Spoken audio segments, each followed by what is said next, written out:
Et bonjour à tous, on se retrouve dans cette vidéo où je vais vous expliquer un peu le fonctionnement des wrap figures. Enfin, j'ai vous expliquer, mais c'est surtout, je pense, plus une vidéo pour que moi, je retienne comment ça fonctionne, mais c'est pas grave.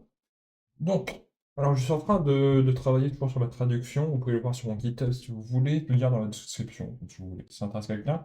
Et j'ai fait cette magnifique figure en latex, en X, et c'est une figure qui est assez secondaire et assez verticale. Donc ce serait un peu dommage de la mettre en figure. Du coup, l'objectif, ça va faire en faire d'en faire une vraie figure.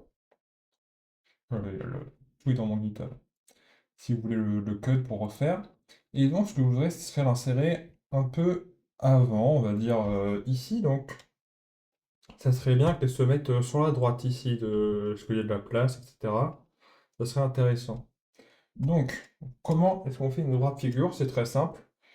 Il faut, bon évidemment, il faut dans votre préambule, il faut avoir le package Wrapfig. Donc ça c'est dans mon préambule, ça c'est déjà installé, mais il faut le mettre dans votre préambule si vous voulez. Et donc, on va utiliser l'environnement du coup qui s'appelle pas Wrapfig, mais Wrapfigure. Il demande deux options. Donc tout d'abord, il va y avoir left, on peut mettre L pour que ce soit à gauche de la page. On peut mettre right pour que ce soit à droite de la page. Et si vous êtes dans une classe de document qui est libre et pas article ou report, vous pouvez mettre O pour outer. Donc là, vous voyez qu'on a une page ou une page de gauche. Donc j'ai plus de marge dans les pages vers l'intérieur d'un livre parce que quand tu ouvres un livre au milieu, et ben on voit moins à cause de là où les pages sont attachées. Donc là, j'ai la hauteur du livre, donc le bord du livre à gauche, et on peut aussi mettre du coup à l'inverse inner pour que ce soit à l'intérieur de la page. Mais pour utiliser, si vous avez un article ou un report, on va mettre right dans ce cas. Et ça va demander une deuxième option qui va être la largeur. À quel point est-ce que la frappe figure doit utiliser d'espace dans la page. Donc on peut par exemple dire 0,33, donc environ un tiers du coup de euh, la largeur de texte, donc text width. Une fois qu'on a écrit ça, on doit mettre le end wrap figure. On peut le mettre avant d'oublier, si je ne me trompe pas. On peut mettre comme toutes les figures, généralement on peut mettre un centering. On met un include graphics. Hop, pour l'instant, on va effacer ça. On va, du coup, ma figure elle se trouve dans le dossier figures au pluriel slash chapter 2, parce que je suis dans le chapter 2, et il s'appelle orthogonal velocity. Ça ne vous intéresse pas trop, vous changez par votre nom de fichier velocity.pdf. Voilà. Non, PDF. Non, voilà. On a l'infographique, on peut mettre aussi une caption. Donc pour l'instant, hop, on va mettre un lorem ipsum, hein. Lorem ipsum si dollar mutamet. Et on va mettre un label, hop, j'ai oublié le anti-slash, label, on peut mettre figure, orthogonal. Voilà. Donc là, on a la vraie figure de base. Donc, on a une image avec le Clue Graphics, on a une caption pour décrire ce qu'il y a dans l'image, donc pour l'instant j'ai rien écrit, et un label pour pouvoir utiliser un ref plus tard dans dans votre latex si vous voulez avoir un lien, si vous avez HyperRF installé, pour pouvoir cliquer directement et revenir à cette image, ou juste avoir le nom de l'image. Quand vous lisez un livre en physique, c'est bien de savoir le numéro de l'image dont vous parlez. Donc normalement, je peux compiler, ça aurait fonctionné.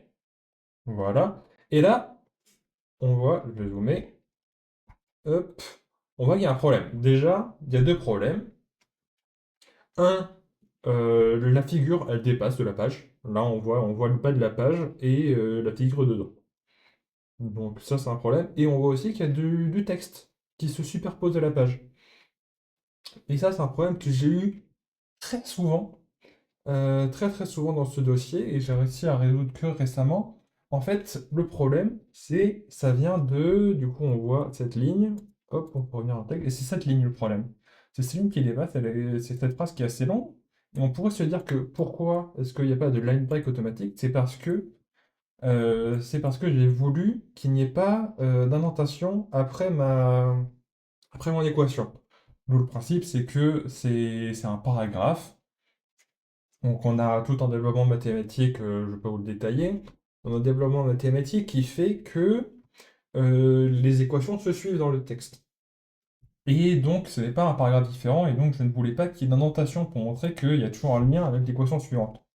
Et du coup, moi, ce que je faisais, c'est ce que j'ai ici, je mettais directement à la suite la phrase d'explication après la formule. Mais il ne faut pas le faire parce que quand on a AMS Math d'activer, ce que je pense que tout le monde a d'activer AMS Math dans des packages de base, en fait, ça va fusionner. La phrase ici, elle va fusionner avec les maths ici. Et les maths ici, ce n'est pas un paragraphe normal, c'est-à-dire qu'il n'y a pas de line break automatique des équations. Les équations, elles continuent, et c'est pour ça qu'on a des overfull edgebox souvent. Donc ce qu'il faut faire, c'est faire un line break pour séparer le texte de l'équation, et on peut rajouter un no indent pour retirer l'indentation automatique. Et c'est ce que je vous recommande de faire un petit peu partout. Donc là, j'ai fait la même chose. Hop. Et ici aussi. Enfin, voilà. Bon, vous voyez, je pars sur I, parce que là, je l'ai déjà mis. Hop. On peut recompiler et on va voir. Là, le line break est apparu. Là, la figure est laissée seule. Elle a la place. Donc, il y a ce problème de régler, mais il y a toujours ce problème que la figure dépasse de la page. Donc là, il y a deux choix. Soit vous pouvez réduire la taille de la figure, ce qui est un peu dérangeant parce que je l'ai fait en tix, et le tix, je l'ai fait en sorte pour que c'est les bonnes proportions et pas que ce soit rétréci, que ça rétrécisse le texte, etc. J'ai envie que le texte soit quand même toujours à la même taille dans mon document. Et donc là, en fait, c'est que le wrap figure, il a quelques défauts. Et à part manuellement, je ne sais pas trop comment le faire, mais le mieux à faire, c'est de déplacer votre wrap figure pour que elle ne soit pas trop à la fin d'une page comme ça. Et on peut la rajouter un petit peu plus tard, forcer le changement de page. Hop, là je l'ai mise après. Elle s'est rendue compte, j'ai pas la place ici, et ça crée une nouvelle page. Et du coup, là, on va dézoomer un petit peu pour voir en entier. Là, ça crée une nouvelle page. La figure est bien en entier. Il n'y a pas d'overlap du texte au-dessus de la figure, et tout est parfait. Et on a un très très beau document. Enfin, j'espère que vous serez d'accord avec moi sur ce sujet. Voilà, c'est un peu tout ce que j'avais à dire. Je pense que c'est tout ce qui est intéressant. Juste, oui, si jamais vous voulez, ce que je déconseille, mais si vous voulez changer la taille, vous pouvez évidemment faire comme pour n'importe quelle figure, n'importe quelle ligne graphique, vous pouvez changer, hein, hop, vous pouvez changer le width manuellement. Là, ça l'a agrandi parce que c'était un petit peu plus que 0,33 du text width. Je déconseille de le faire si vous avez une figure en TX, mais si vous avez une figure qui n'a pas de texte, vous pouvez le faire. Voilà. Je déconseille s'il y a du texte, c'est que si vous voulez que le texte soit à la bonne taille. Voilà, c'est tout ce que j'avais à dire. Vous pouvez, avec ce tuto, faire environ n'importe tout ce que vous voulez faire avec des bras de figure et faire des beaux documents. Voilà. Abonnez-vous? Non, je déconne, je pense si vous abonnez.